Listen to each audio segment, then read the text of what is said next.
zero subsidy, pero malinaw naman na hindi ito masosolve doon sa pag-line veto kasi hindi rin naman pwede magdagdag si Presidente.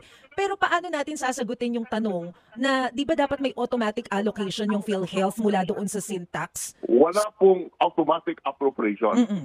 Dahilan po yung wala namang fiscal autonomy yung PhilHealth. Ngunit nakalagay sa syntax, ako po ang author noon, ako po ang sumulat ng syntax.